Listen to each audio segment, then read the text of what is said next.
Kelompok kriminal bersenjata di Papua dilaporkan melancarkan serangan di sebuah pasar di Kabupaten Puncak Jaya, Papua Tengah pada Sabtu 13 Juli 2025 kemarin. Insiden ini menyebabkan satu warga sipil tewas tertembak dan memicu kepanikan di kalangan pedagang dan pembeli. Kabid Humas Polda Papua, Kombes Pol Ignatius Beni Adi Prabowo dalam keterangannya menyatakan bahwa insiden ini tengah dalam penyelidikan mendalam oleh Satgas Operasi Damai Kartins bersama aparat gabungan TNI Polri. Serangan ini menambah daftar panjang kekerasan yang dilakukan KKB Papua, khususnya di Puncak Jaya. Aparat keamanan terus berupaya memperketat penjagaan dan meningkatkan patroli di daerah rawan untuk menjamin keamanan masyarakat. Pihak berwenang mengimbau masyarakat untuk tetap tenang namun waspada, serta segera melaporkan kepada aparat jika melihat aktivitas mencurigakan di lingkungan sekitar.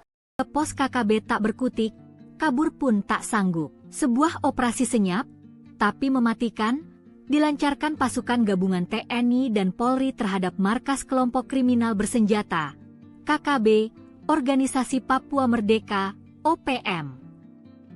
Dalam aksi kilat yang berlangsung kemarin, personel gabungan mengepung sejumlah anggota OPM itu secara total. Tanpa sempat melakukan perlawanan, sejumlah anggota OPM tak berkutik dan berhasil diringkus satu persatu.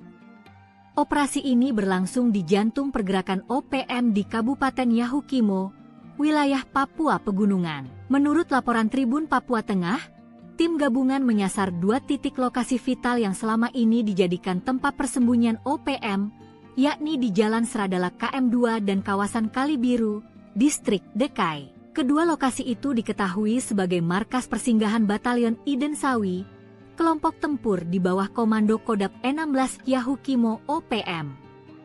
Dari penyergapan di Kalibiru, tim berhasil mengamankan satu anggota bernama Dilan Sama, alias Om Pium Kecil.